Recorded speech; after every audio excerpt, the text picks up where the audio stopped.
Right now, in 2026, the United States and Iran are in a state of active combat. Missiles are flying, and the region is locked in a high-intensity conflict. It started on February 28th, when a massive joint strike by the US and Israel targeted Iranian nuclear infrastructure. The primary outcome was the assassination of Iran's supreme leader, Ali Khamenei. Iran retaliated instantly, launching over 500 ballistic missiles and 2,000 drones at Israel and American bases in Qatar, Bahrain, Saudi Arabia, Kuwait, and the UAE. Measured by raw military capabilities, this conflict should be over in a matter of days due to overwhelming American firepower. The United States operates on an $895 billion defense budget. Iran spends $15 billion. This represents a 60-to-1 gap in financial resources. To understand why this war is currently deadlocked, we have to look past the traditional force-on-force model. This is a collision of two distinct resource models. Predicting a winner requires ignoring the financial budgets and analyzing real-world strategic outcomes. America's core advantage lies in its air and precision strike power. The U.S. commands a fleet of over 13,300 modern aircraft, including F-22s, F-35s, and stealth bombers. Iran operates roughly 560 outdated jets. This satellite imagery highlights Iranian industrial and nuclear reactor domes.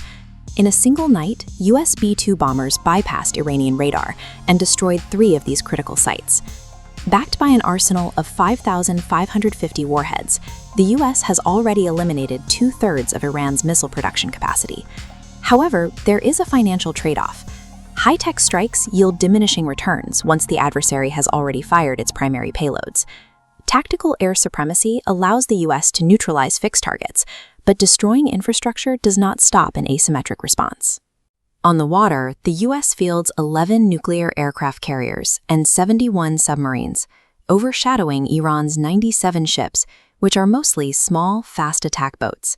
Within the opening hours of the conflict, U.S. naval dominance rendered Iran's conventional navy combat ineffective. Iran anticipated this loss.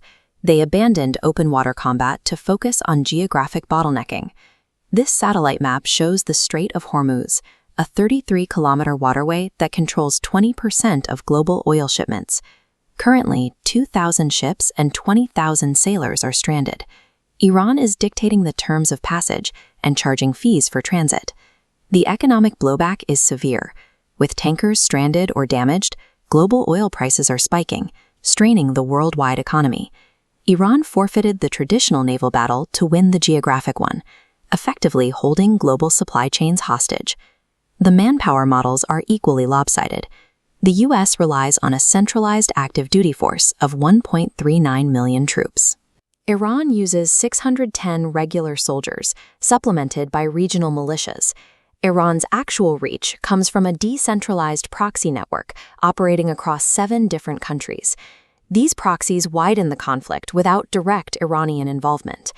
Hezbollah alone has fired over 3,500 missiles at regional targets. Simultaneously, other proxy forces have paralyzed shipping lanes in the Red Sea, compounding the pressure on U.S. logistics. This pressure is eroding domestic support. Despite the relatively low count of 303 wounded soldiers, 59% of Americans now oppose the war, driven by the combination of an oil crisis, rising shipping costs, and a lack of a clear exit strategy. Iran's manpower strategy targets American political resolve rather than trying to win a conventional ground war. Scoreboard so far: USA wins. Khamenei, dead.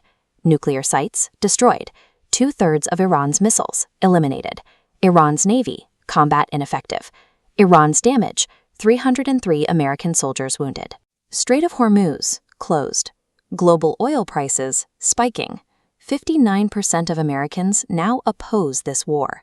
The resulting stalemate has forced the U.S. administration to pause energy strikes twice to initiate peace talks. Iran is utilizing this leverage to reject U.S. proposals, demanding geopolitical concessions and war reparations. Overwhelming military input has historically struggled to secure geopolitical victory against asymmetric adversaries. The same strategic friction that defined previous prolonged conflicts is currently dictating the reality of the war with Iran. The U.S. military machine retains its ability to dominate any kinetic exchange. Yet, by leveraging energy markets and regional proxies, Iran's asymmetric model has forced the United States into concessions that conventional power alone could not prevent.